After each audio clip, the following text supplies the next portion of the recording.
한국인의 정통 주간신문 일요서울 1358호가 발행됐습니다. 일요서울TV 시청자 여러분의 많은 관심과 성원 부탁드립니다. 안녕하세요. 일요서울TV 주간 박종률입니다. 오늘은 새로운 분위기에서 한번 또 제가 또 이 부동산 과거 기자 때 이 부동산 이 전문 기자를 조금 했었어요. 부동산부 건설 쪽 프로그램도 진행하시잖아요. 부동산 전문의 프로그램도 했고 맞아요. 우리나라 경제부장도 했잖아요. 참 우리나라 네. 경제부장이 아니라 채널A 채널A 경제부장을 했는데 경제부가 반이 부동산이에요. 네.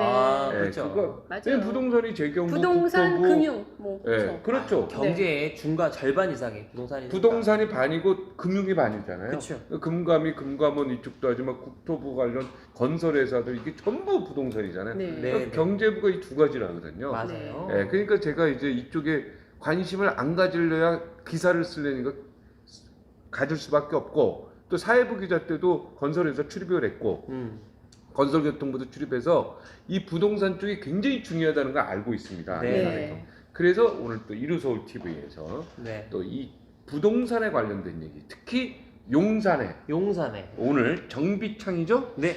용산 정비차 부지에 8,000가구 들어. 우리가 뭘 조심해야 되고 진짜 이게 가치가 있는지 그 부분에 대해서 같이 우리 훌륭하신 부분과 저는 윤하나 윤희정 아나운서입니다. 서태양입니다. 서태양 네. 우리 전문가와 함께 또 새롭게 한번 또 인사를 드리겠습니다. 오늘은 이 용산 얘기를 하겠습니다. 지금 가장 핫한 이야기죠. 용산 정비창 부지라 그러죠. 네네. 거기 위치 보니까 기가 막혀요. 그렇죠. 그러니까요. 여기가 지금 이제 뜨고 있으면서 전부 이제 서울로 이사가 온다. 뭐 이런 기사가 있습니다. 8,000가구가 들어온다면서요. 그러니까 일단은 기본적으로 용산 정비창 부지에 그 8,000가구 규모의 그 미니 신도시가 들어온다라고 하는 자체가 일단은 그 주변에 엄청난 임팩트를 줬죠. 그 일대의 어떤 입지 자체가 갖고 있는 장점이 있고 다른 것보다 사실 여기는 주거 쪽이 들어올 만한 어떤 가능성이 희박했던 상황이었는데 사실 그 용산의 그 국제 업무지구가 무산됐던 가장 큰 이유도 현실성이었거든요. 여기 해놨을 때 누가 들어올까? 근데 여기에 공공임대주택이라는 사실 정말 상극인 코드를 담가서 이렇게 놨다는 것 자체가 사실은 엄청난 좀 뭐라 될까요? 폭발력을 지닐 수 있는 하나의 이제 전초전 같은. 왜? 이제 주택이 들어왔다라는 것 자체는 그럼 나도 저기 담궈서 파핑을 할 수 있는 어떤 상황이 되는 거 아니냐.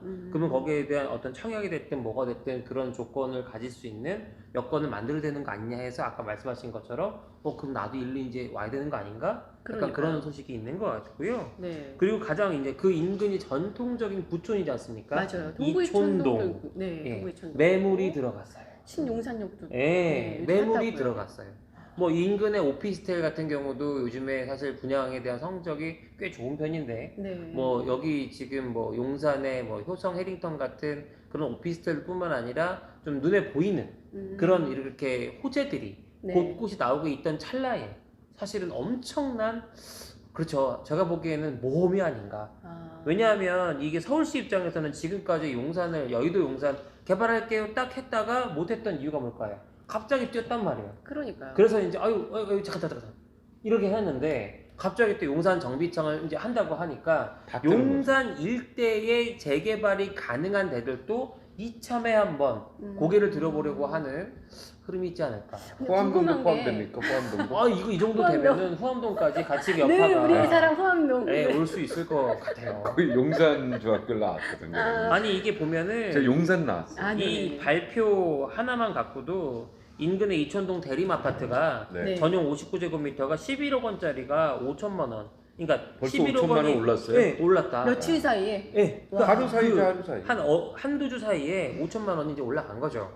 그러니까 이슈는 뭐냐면 이 일대가 여기가 개발이 되면서 주변 자체가 이제 좀 더 좋아지겠구나에 대한 거 하나. 또 한 가지는 이게 만약에 주거가 안 들어가고 이렇게 딱 개발을 하는데 뭐 커머셜만 들어간다 그러면 또 옛날처럼 이게 아니라 주거가 이게 끼어 들어간다고 하니까 되겠다 이 생각을 하시는 것 같아요. 그럼 8,000가구 정도면 한 어디에 비유할 수 있을까요? 그러니까 8,000가구를 8,000세대로 보시면 뭐 이해가 되실 것 같아요. 엄청난 거 아니에요? 엄청난 거죠. 보통 아파트 한 동이 몇 가구죠?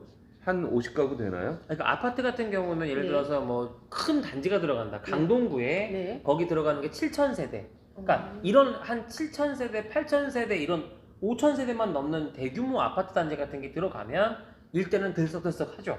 근데 이거 같은 경우는 미니 신도시 같이 개발하겠다 했잖아요. 네. 그러니까 주변에 이미 잘 지어지고 하이엔드급 그리고 이미 땅값이 어느 정도 비싼데 거기에 가운데 그 요지에 어떻게 보면 이게 그 정비청 부지였기 때문에 네. 이 사람들이 사실은 눈독 못 들이고 있었는데 여기가 좋아지면 주변의 환경이 좋아질 거 아니에요.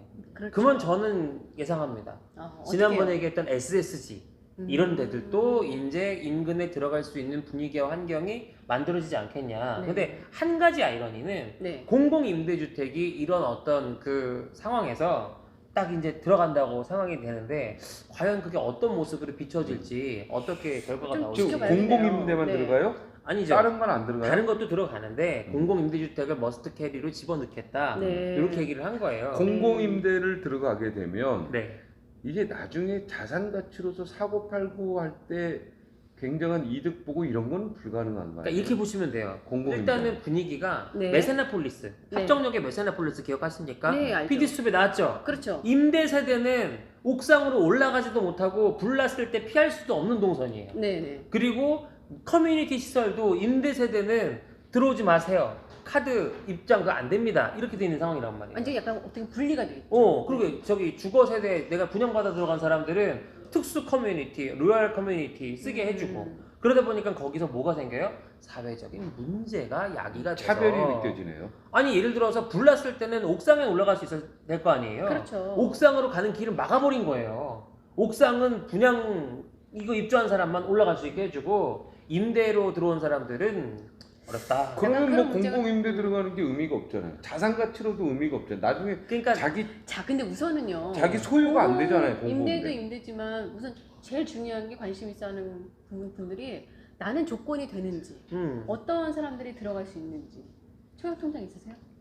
있는데요. 뭐 주택이 하나 있기 때문에 별 의미가 어떤 없습니다. 조건이 돼야 돼요? 일단 여러분들은 해당 안 될 것 같고요. 임대주택은 네. 임대주택은 임대주권에 맞는 네. 임대주택의 입주 조건에 맞는 분들이 들어올 건데 사실은 이 부동산 투자 가치 시각에서 보면 부동산의 어떻게 보면 쥐약 같은 게 어떻게 보면 임대주택이란 말이에요. 네. 가치를 떨어뜨리는 이 사람 입장에서 보면입니다. 그냥 이거는 여러분 오해하시면 안 돼요. 부동산 투자자 관점 시점에서 봤을 때 얘기라는 거예요. 사회 공공적으로 놓고 보면 필요하죠, 공공임대. 부지에 필요하죠. 공공임대주택이 필요한데 네. 이거를 개발해서 분양하고자 하는 사람들의 입장에서 놓고 봤을 때는 애매한 거예요. 네. 예, 애매하고 자칫 이거 분위기 동네 분위기 좀 그럴 수 있는.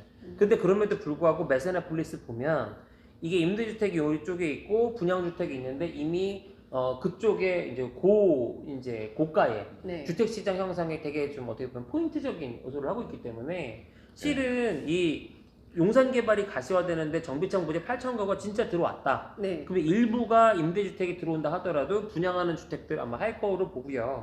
그리고 여기에 어느 정도의 이런 식의 또 이제 형성이 되면 커머셜도 또 형성이 되는데 기여하지 않겠느냐. 네. 근데 중요한 건 뭐냐면 보통은요 덜 비싼 데에 이게 이제 개발이 돼서 이제 비싸지가지고 좀 비싸게 됐네 되잖아요.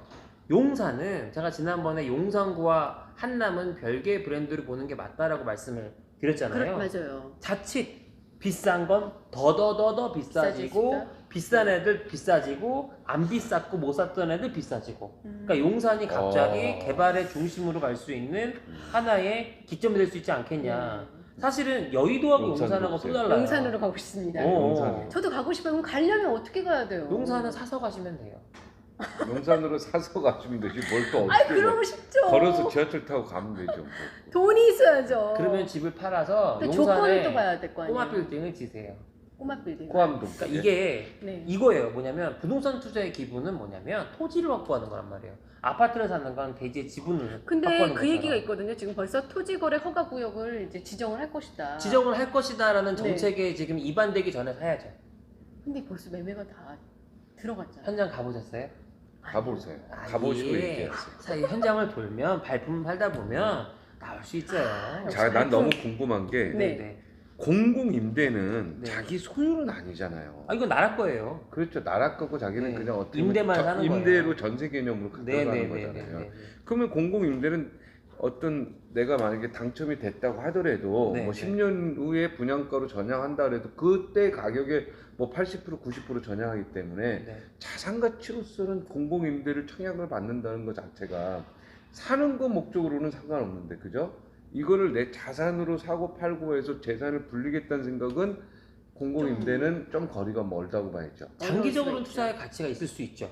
왜냐하면 예를 들어 이렇게 보세요. 분양가 전환은 나중에 이제 분양가 그렇죠. 전환. 그게 그때 가서 분양돼 있는 거 사는 거보단 그래도 싸지 않겠느냐. 그러니까 그게 또 예. 요즘에 문제가 되는 게 그 네. 분당 옆에 뭐죠? 그 판교? 예. 판교가 그거 가지고 또 데모하고 난리 난 거 아닙니까? 그럼에도 불구하고 잘 팔리고 있잖아요. 그 사람들은 살 능력이 안 돼. 이게 이제 젠틀리피케이션이랑 비슷한 건데 네. 10년 후에 이 사람 집을 만들어줄 수 있으면 제일 해피하죠. 그런데 그게 안 되니까 이 사람들이 빠지지 않습니까? 그럼 그걸 갖고 다시 매매를 한단 말이에요. 그 매매를 대기하고 있는 사람들이 줄을 서 있다가 나오면 사고 왜 입주하려고? 그것이 아니라 사서 다시 비싼 가격에 임대를 놓으려고. 그 임대한 사람들은 그러니까 임대 받은 사람 최초에 그 사람들은 별로 이득 본 게 없다 이 그냥 말이죠. 그동안 싸게 산 거, 그러니까 그냥 싸게 거주한 싸게 거. 거주한 거 그게 다잖아요. 예. 그러면서 사실은 이것을 갖고 이 자체로 수익을 내는 게 아니라 내가 갖고 있던 자산 중에 뭐 예를 들어서 일부가 세이브가 돼가지고 들어올 수 있었으면 이 자산을 잘 굴려서 나중엔 이거를 구입할 수 있는 그 여건까지 자신의 부동산 체력을 이제 좀 올리면 네. 좋겠죠. 제가 판교에 네. 기자 초년 때 공공임대 받을 수 있는 청약저축 있잖아요. 맞아요. 국민은행에. 네네. 그걸 받아서 한 20년 놓다가 어. 판교를 당첨 받았어요. 네. 네네네. 근데 나중에 보니까 이건 그냥 사는 거에 자산의 내 어떤 그 불리기하고는 전혀 관계가 없는 맞아요. 거야. 우선 매수권 같은 거랑 그래서 비슷한 포기했어요. 거예요. 그래서 그러니까 금액이 부담 너무 넘어가신 비싸지니까. 그래서 은평유타. 아, 네네네. 그래서 자, 이제 여기까지. 삼자녀 여기까지. 특별전형. 아, 근데 결론은 하여튼 이거 공공 임대로 갈 거냐? 그럴 바에는 공공 분양으로 가는 것도 방법이다. 그러니까 이러하든 저러하든 저는 자산 조금 가치를 생각할 잘 때. 보시면 네. 내가 그냥 자, 평생 거기서 사는 자, 우리 거면 공공 각자 임대도 방송하고 있어, 좋은데 지금.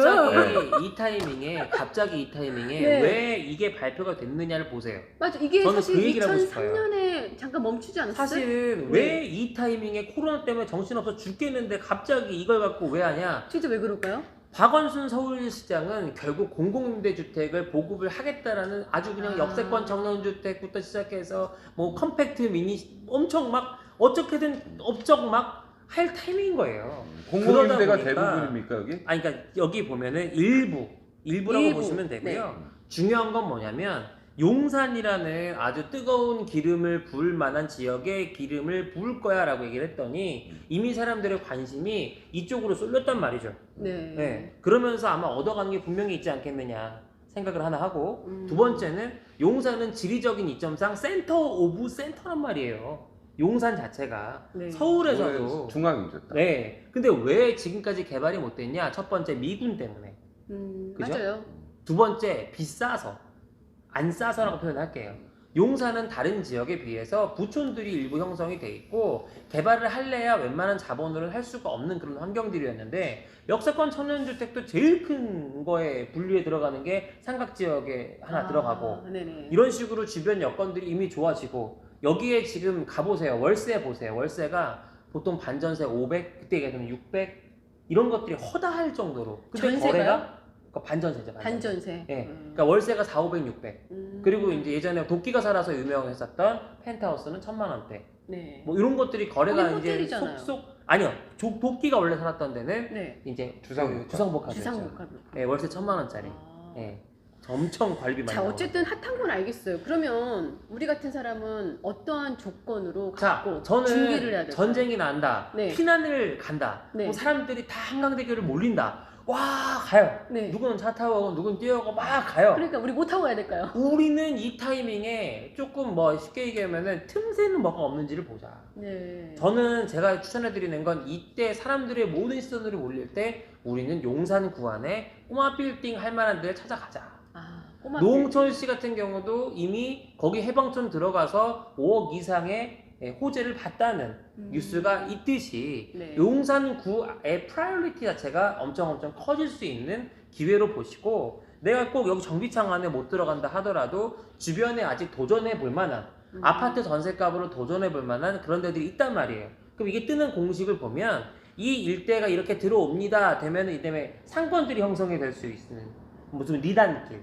네. 송파에도 송리단 생긴 것처럼 네. 이 먹리단길이 생긴단 말이에요. 네. 그 먹리단길의 대부분이 뭐냐? 단독주택들을 개조해서 움직이는 그럴 만한 데들이 분명히 조금 더 움직여지는데 엑셀레이션이 될 걸로 보고, 그래서 여러분들은 일단 두 가지를 같이 보시자. 뭐냐? 네. 하나는 메인스트림, 그냥 기존에 요거 된다고 하셨을 때 내가 투자할 만한 게 뭐가 있을까 보시고, 두 번째는 서울은 어느 지역이나 대출이 웬만하면 잘 나오기 때문에 내가 가지고 있는 레버리지로 꼬마 빌딩 혹은 좀 작은 규모의 뭐 빌라 사업이라든지 이런 것들에 도전해 보시면 앞으로 여기 뜬대. 내가 내 주머니에 2, 3억밖에 없어. 근데 여기 빌라를 분양하네? 이 인근에? 네. 그런 사람들 대상으로 또 해볼 수 있는 사업들이 있지 않겠느냐. 그래요? 그렇지 않겠어요? 그러니까 그렇지. 늘 빌라 분양한다 알지만 그러면 네. 2, 3억 가지고 들어올 수 있다면은 눈여겨보겠지 그 사람. 네. 네. 나중에 그 사람들을 타겟으로 해서 뭔가 꼬마 빌딩 하나 지어라 이거죠. 뭐 아니면 오피스텔을 지으시든 빌라를 지으시든 임대형 주택을 지으시든, 왜냐 접근을 하고 싶은데 아파트 여기 대출이 안 나와요. 아시잖아요. 아파트는 대출이 안 나와요. 맞아요. 근데 꼬마 빌딩은 80%까지 신축 판매 여부를 하게 되면 80%까지. 빌딩이라고 하지 말고 그냥 꼬마 빌라 뭐 이래도 됩니까? 아니 이게 이 빌딩이냐 빌라냐 또 차이가 있을 것 같아요. 뭐냐면 네. 업계에서 예를 들면 아파트인데 네. 공동주택 이렇게 얘기 안 하잖아요. 네. 맞죠. 네네. 그런 것처럼 부르는 말이 있어요. 근데 이제 이 지역이 그 굉장히 네. 임대주택이 많다고 하니까 네. 그런 것들도 잘 음. 참고하셔가지고 관심을 가지시면 되겠습니다. 여기 해링턴 스퀘어라고 네네. 그죠? 아까 저도 검색 네, 잠깐 아까 해봤는데 얘기하셨는데, 네. 용산에 있는 오피스텔들이 분양 성적이 나쁘지 않아요. 거기에 이제 와, 말씀하신 최근에 막 것들도 다 벌써 여기 오피스텔 근데 아파트 다 나갔다고. 용산역 쪽이에요? 신용산역이에요? 신용산역입니다. 네. 네, 제가 신용산역. 신용산역에 사무실을 냈는데 네네네. 갔는데 네, 신용산. 월세가 너무 비싸요. 월세 비싸잖아요. 네. 그러니까 생각해보세요. 조금만 더 우리 머리 써봅시다. 월세가 너무 비싸요. 근데 같은 신용산역에서 얼마 안 멀어서 그 돈으로 내가 예를 들어서 내 이 월세 낼 돈으로 내가 사옥을 지을 수 있다. 네. 하죠. 당연히 해야죠. 왜? 땅값이 올라갈 게 기대가 되니까 하는 거란 말이에요. 여러분들이 그 빌라 개발 이렇게 했을 때 개발, 빌라, 다 생소한데 라고 느끼실 수 있는데, 빌라 개발 이런 걸 내가 어떻게 굳이 내가 이런 거 왜 들어야 돼 이렇게 생각할 수 있는데, 실질적으로 여러분들이 이 시대에 최소의 에쿼티, 최소의 자기 자본으로 대출을 합법적으로 많이 받아서 할 수 있는 사업 중에 하나가 바로 빌라 사업입니다. 아, 서울시 전체가 무슨 대상이라고 얘기를 하냐? 도시재생. 그러니까 서울시의 구도심들은 다 도시재생 사업을 하는데 네. 아파트를 많이 지을 수 있어요, 없어요? 없죠. 없습니다. 한계가 왜냐면 있죠. 아파트를 지을 수 있는 땅이 그렇게 많지 않아요. 네. 그러면 대다수가 할 수 있는 게 단독주택을 갖고 다시 뭐 헐어서 새로 짓는 건데, 허가 받는데 어렵잖아. 그러니까 아파트는 그렇죠. 그런데 이 단독주택 같은 경우는 요즘에 땅값이 예전보다 많이 비싸졌다 보니까 나 혼자 살겠다고 단독주택 그냥 지어 살긴 좀 부담스러워요. 네. 그러다 보니까 단독주택 지었던 거 헐고 뭐를 지어요? 꼬마 빌딩을 많이 짓습니다. 그럼 이 단독주택에서 꼬마 빌딩 짓는 거 허가 받는 거 괜찮아요? 쉬워요? 꼬마 빌딩 중에 올 주거로 해서 다세대로 해서 분양하는 걸 빌라. 아. 꼬마 빌딩 중에 1층에 상가 넣고 2층, 3층 주거 임대 넣고 4층이나 5층에 내가 살집 넣는 거는 상가주택 혹은 근린생활시설이라고 얘기하는 꼬마 빌딩. 그러니까 정리하자면 네네. 이 꼬마 빌딩이라고 하는 범주는 주택의 2종, 3종. 그럼 꼬마 주로 빌딩은 몇 층까지예요? 보통 5층. 5층까지. 예. 2종, 3종이 꼬마 빌딩이고 1종은 1종은 보통 이제 주거 전용 해가지고 빌라. 진짜 주택밖에 못 짓는 경우도 있고 빌라도 여러 동 지을 수 있는 상황이면 1종도 할 수 있는데, 주로 우리가 눈여겨봐야 하는 거는 2종, 3종입니다. 아, 가장 궁금한 빌라 게요. 사업하기 좋은 거는 네. 3종. 왜? 저는 용적률이 높기 때문에. 지금 빌라 살고 있는데 네. 예전에는 잠깐 자취를 했었거든요. 그럼 네. 다세대 주택이라고 하거든요. 똑같아요. 다세대 주택과 빌라는 좀 다른 것 같은데. 빌라는 부르는, 그러니까 윤희정 아나운서하고 네. 윤희정 방송인 이런 거랑 비슷해요. 아 그래요? 네, 실체는 같아요. 빌라 안에 내가 예를 들어서 다 가구로 지어가지고 네. 호수를 개별로 해서 임대를 놓는다. 외부에서 봤을 땐 빌라라 보일 수 있지만 등기상의 세 주인이 각각 있지 않고 하나의 사람이죠. 주인으로 되어 있기 때문에 이건 다가구.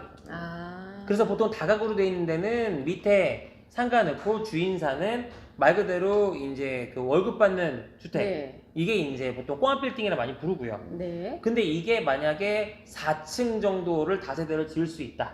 한 5층이 됐다. 네. 이렇게 돼가지고 하면 요거는 분양할 수 있는 거. 그건 보통 빌라라고 부릅니다. 그렇군요. 주인이 각각 있으니까. 그러니까 빌라 다세대 꼬마 빌딩 어떻게 보면 많은 분들이 좀 그 말이 그 말이에요. 네, 혼재하고 있는데 거의 같다. 그럼 다가구로 지어서 내가 예를 들어서 2층은 내가 분양을 팔 수 있습니까?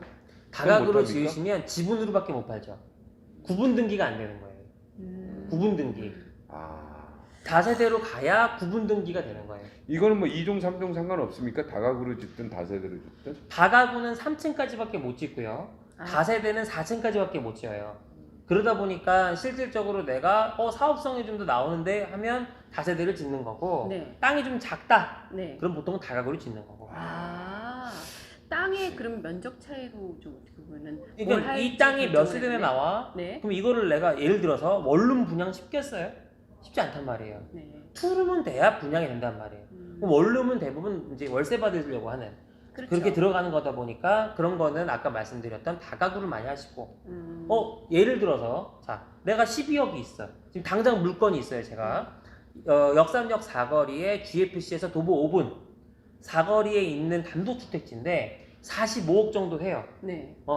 그럼 86평인가 그래요. 네. 근데 이 45억짜리를 사는데 공사비 계산해 보니까 한 15억 대출 이자까지 해서 그럼 60억이잖아요. 네. 그러면 여기에 20%만 내가 확보를 하면 12억만 있으면 나머지는 다 대출을 받을 수 있단 말이에요. 근데 지금 여기를 뽑아보니까 총 투룸이 10가구가 나와요. 네. 투룸이 10가구가 나오는데 예를 들어서 투룸이 잘 지은 것들이 주변의 임대가를 보니까 월 전세가 5억에서 5억 5천 정도 돼요. 그러면 내가 이걸 5억 5천에 받겠다 1년 후니까 네. 생각을 하고 네. 이것만 내가 10개를 만약에 전세를 하면 50억. 55억이지. 그러니까 50억. 5억 5천이니까 네. 10가구니까 5억 55억이죠. 네. 그럼 난 60억 들여가지고 5억 5천 된 거 아니에요. 그죠? 그러면 내가 5억만 집어넣고 여기에 대한 소유권을 가져온 거잖아요. 네네. 나머지는 이제 무이자로 쓰는 거지. 2년 후에 5% 올리고 또 네. 2년 후에 5% 올렸어요. 그럼 얼마가 생겨요? 5억 5천이 생겨요. 그러면 나는 내가 집어넣었던 5억도 빠져나와서 내 소유에 이거를 계속 가져가는데 나중에 땅값이 올라와서 제값받고 더 팔 수 있는 여지가 생기잖아요. 자기 자본 회수했고 5년 안에. 이게 빌라 사업이에요. 그럼 나보고 왜 이거를 분양을 안 하세요? 라고 얘기를 하는데 네네. 분양은 하면 당장은 시세 차익이 생기겠죠. 자, 5억 5천에 내가 만약에 전세를 놓을 수 있는 집이면 분양하면 얼마나 되겠어요? 한 6억 5천은 받을 수 있겠죠. 예를 들어서. 그럼 1억씩 남죠.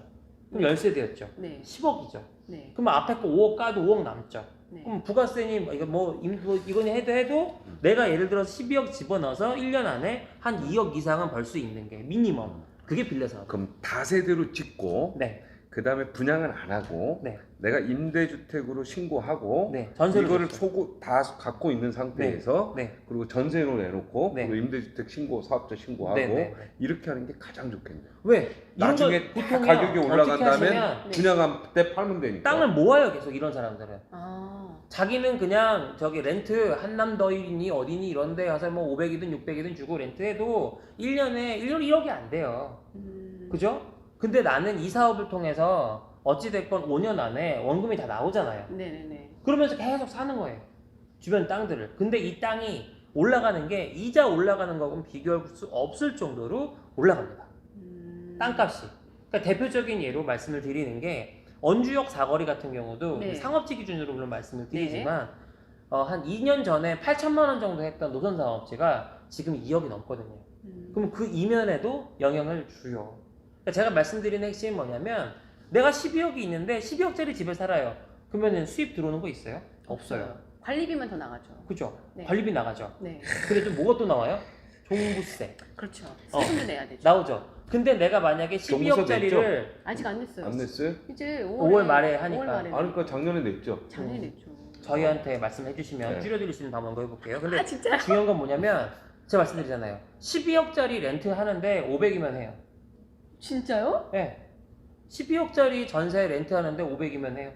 예를 들면 아니 어떡해요? 뭐 매매집 매매를 하는데. 매매집 아니 500이면 해요. 그게 무슨 12억 말인가 이요. 이해 못했어. 아니 12억이 매매가인데 네. 월세 내가 달달이 렌트비로 아, 500만 원 월세, 아, 살 수 있어. 그러니까 앞에 월세. 그러면 그 들어가는 돈이 얼마예요? 500만 원 잡아가지고 뭐 예를 들어 관리비까지 해서 600이라고 치고 1년에 네. 7,200 아닙니까? 네. 네. 12억짜리 집을 갖고 있는 거 잘 계산해봐. 나가는 돈이 얼마인가? 실질적으로 내가 렌트해서 갖고 있으면 렌트해서 살고 있으면 세금 아무것도 안 내죠. 예. 네. 관리비만 내면 되는 하나도 거 안 아니에요. 내죠. 이 돈 갖고 내가 다른 거 투자해서 돈을 벌었다고 생각을 해봐요. 근데 사실 저 같은 아줌마는 좀 안정권을 원하거든요. 그러면 그러니까 계속 안정적으로 10년 동안 10억 갖고 살아야 돼. 20년 후에도 그래도 10억이야. 아파트를 하나 갖고 있으면 이게 오르지 않을까? 아파트가 오르는 것만큼 네. 세금도 오릅니다. 여러분들 이번에 재난소득 받으셨죠? 네네네. 그 재원이 어디예요? 당연히 세금이에요. 세금이죠. 당연히 근데 세금이죠. 세금이 있어서 준 줄 아세요? 세수가? 그거 다 앞으로 국민 들어올 세금입니다. 거 땡겨준 거예요. 결국에는 다 국민 세금이에요. 앞으로 더 내야 그러면 돼. 그거를 어려운 사람한테 걷어야겠어? 9억 이상 갖고 있는 사람들한테 더 거야 되지 않겠어? 저는 그래서 기부를 했습니다. 아 그러게요. 그러셨어요? 기부했어요. 역시. 화이팅. 근데 저 가족도 많아서 근데 그러면 100만 원이에요. 그럼에도 불구하고 제가 말씀드린 100만 원 핵심이 뭐냐면 기부했습니다. 여러분들이 앞으로 내야 되는 9억 이상 초과되는 주택의 세금이 적지 않기 때문에 네. 그리고 대다수의 9억 이상 주택들은 관리비도 적지 않기 때문에 네. 잘 판단해 보시면 홈업빌딩으로 갈아타시는 게 세금에 유리하다. 잠깐 넘어가서 내가 만약에 아까 60억짜리 네. 단독 이주택도 아니고 이 다세대를 갖고 있어요. 10세대를. 네. 자, 종부세 낼까요 안 낼까요? 이거는 이제 사업자기 때문에 9억도 넣어보니까 내야 될 것 같은 마음 막 안 와요? 맞아요. 낼 것 같은데요. 안 내요. 임대사업자는요? 임대사업자니까. 그게 아니라 네. 임대사업자라서 안 내는 게 아니라 네. 이 주택 자체가 투룸으로 가게 되면 국민주택 규모 이하에 쉽게 얘기하면은 나라에서 좀 많이 지어서 임대해줘 이런 쪽이기 때문에 이게 종부세 대상이 안 돼요. 빌딩은 그 20% 법인의 소득세 기준으로 네. 내시면 돼요. 근데 주거에 대해서만 이 정권이 유독 세금 정책이 되게 강화돼 있어요.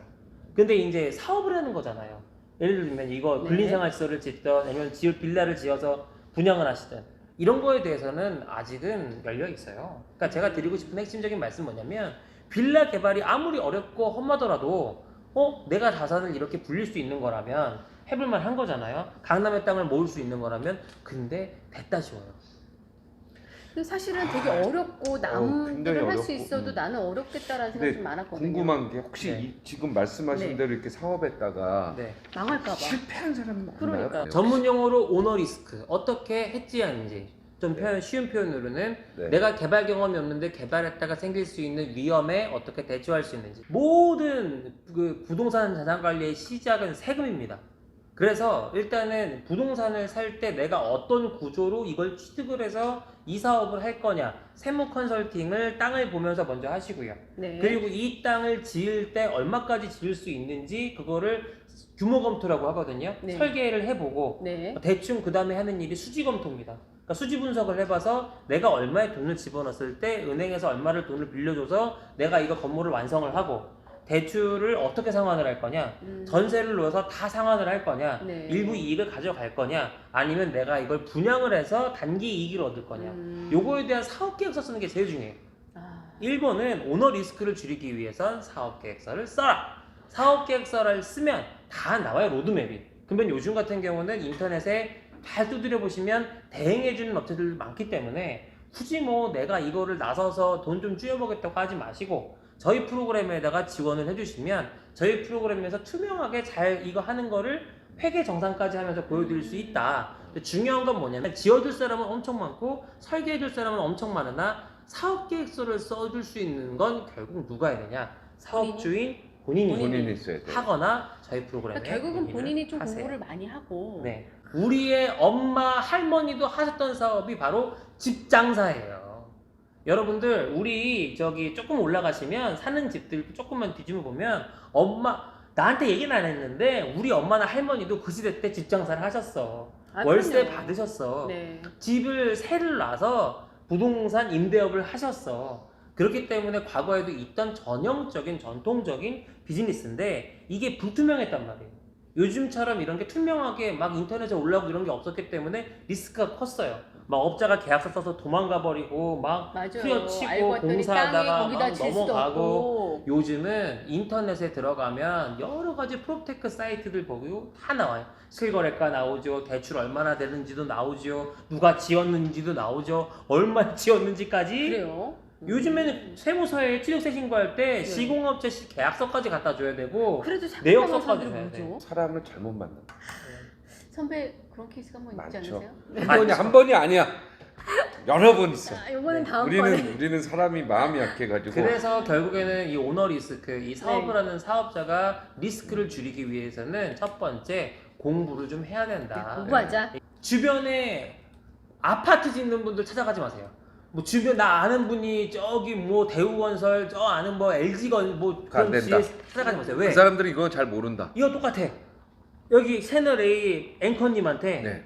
자 유튜브 개인 방송 하고 싶은데 네. 좀 알아봐 줄 수 있어요라고 하면 몰라 그런 거 몰라. 뭐내 주변에 아는 사람 좀 연결하면 봐줄 수 있지만 나 모르는 분이야. 몰라. 그렇죠. 똑같아. 방송국 설립하는 사람한테 가가지고 개인 방송 만들어주세요 하는 건 똑같은 얘기예요. 그거 몰라. 예. 그 사람들 뭐라고 얘기하는지 아세요? 공사비 100억 이하는 개집 준다고 개집. MBC가 종편을 몰라 시스템을. 똑같아요. 그래. 그렇죠. 인터넷 네. 방송 시스템 몰라. 개인 방송 시스템 몰라. 몰라. 근데 우리가 지으려고 하는 건 뭐냐면 개인 방송 여러 개 모아놓은 MCN 수준인 거예요. 우리 비슷해요. 같으면 꼬마 빌딩. 꼬마 빌딩. 유튜브 더 몰라 방송국 사람들이. 꼬마 네. 빌딩 완전 꽂혔어요. 네. 꽂혔어요? 네. 그러니까 이렇게 보세요, 우리 여러분. 꼬마 여기서 한번 빌딩 할까요? 건물주가 우리 한번 되는 진짜 우리가 실제로 돌아다녀보고 해보자고요. 이제는 네. 용산이고 뭐고 돌아다녀보고 찾고 네. 그래서 우리가 n분의 1씩 좀 내서 네. 우리가 한번 지어봅시다. 우리 우선 그러니까요. 정비창 그 부지 그 프로젝트 근처를 한번 가봐야 돼요. 그러니까 여러분이 갑시다. 항상 보면 거기 가서 우리 한번 합시다. 여러분들이 제가 마지막으로 이 얘기만 해드릴게요. 네. 모 분이 얘기를 모 셰프분이 있어요. 모 셰프분 유명한 네. 셰프분. 네. 그분이 모 지역에 그 사람 이름을 딴 거리가 생겨서 일대가 엄청 올랐어요. 그러고 나니까 그 사람이 그다음부터 뭘 하냐 시행사업을 하세요.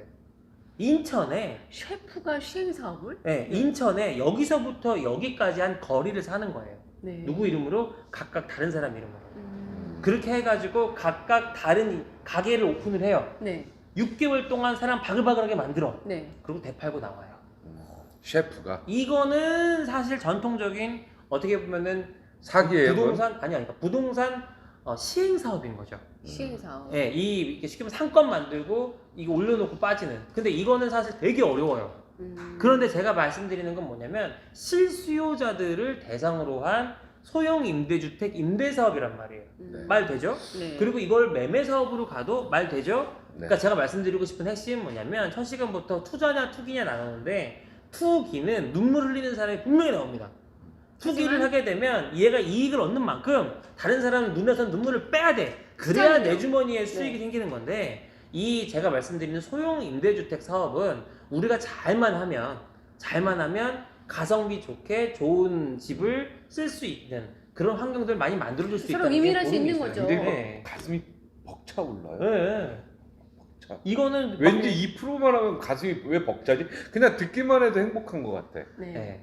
우리 근데 그래서, 행복을 또 이제 예. 실현해야 돼요. 그러니까 엔돌핀이 막 빌라 나와. 사업은 여기까지 접고요. 그다음 네. 다음 주에는 진짜 꼬마빌딩 근세. 여러분들 연예인 간물주의 시작은 다 근린 생활 시설이었습니다. 네. 과연 이게 어떻게 가능했는지 알려드리겠습니다. 네, 지금은 그러니까 1종에서 지을 수 있는 빌라에 대해서 2종도 줄 수 네, 있고 지을 수 3종도 줄 있는데, 수 있고. 예, 2종, 3종은 아깝죠. 근린을 근데 해야죠, 그죠? 자 보시면 일종 생활 같은 경우는 너무 용적률이 작아서 보통 빌라를 할 때 가장 우리가 추천하는 건 3종입니다.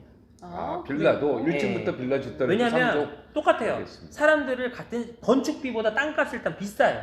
자, 네. 본인이 네. 3종이야. 네. 빌라를 짓겠어요? 아니면은 근생을 짓겠어요? 내가 이거를 단기 수익을 봐야 되는 사람이면 이거 빌라 지어서 수행하는 빨리 게 분양을 맞고요. 하고. 나는 이거 여윳돈이야.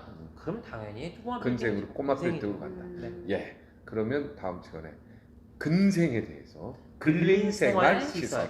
꼬마 빌딩. 예, 3종을 눈여겨봐라. 네. 네, 3종이 어느 지역인지 각 구마다 다 있습니다. 요즘 3종이 씨가 말랐다고 하더라고요. 아, 씨가 말랐대. 마르고 있대요. 아, 알겠습니다. 빨리 그 전에 우리가 3종을 알아봐야 돼요. 네. 공략해라. 네. 오늘은 여기서 마치겠습니다. 고맙습니다. 감사합니다.